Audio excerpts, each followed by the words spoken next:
ကိုရီးယားလူငယ်တွေအကြိုက်ဆုံး street food တွေကတော့ပိုကီနဲ့ရင်းနှီးထမင်းလေးကိုဘယ်လိုပြုလုပ်ကြလဲကြည့်လိုက်ရအောင်အရင်ဆုံးဆန်တွေကိုစက်ထဲထည့်ပြီးတော့ပိုကီအတွက်ဆန်ချောင်းလေးတွေဖြစ်အောင်ကြိတ်ထုတ်လိုက်ပါတယ်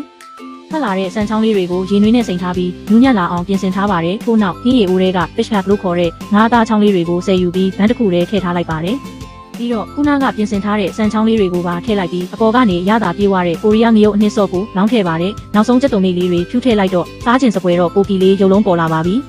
တစ်ဖက်မှာတော့ကြက်ဥတွေကို4000ပုံထဲအိုးထဲမှာပပလေးကြော်ပြီးအချောင်းရှည်လေးတွေဖြစ်အောင်ပြီးထားပါတယ်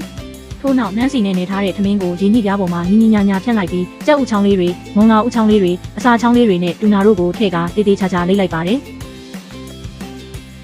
ရလာတဲ့ရင်းနှီးထမင်းလေးကိုဖြက်ဆက်ထဲထည့်ပြီးအတုံးလေးတွေဖြစ်အောင်ဖြတ်ထုတ်လိုက်တာနဲ့အရသာရှိလာတဲ့ကိုရီးယားရင်းနှီးထမင်းလေးကင်ဘတ်လေးတွေအစင်သင့်ဖြစ်သွားပါပြီဒီလိုနဲ့စားကျင်စပွဲတော့ပိုကီလေးနဲ့ရင်းနှီးထမင်းလေးလေးတို့ကိုအတူတကွသုံးဆောင်နိုင်ပါပြီ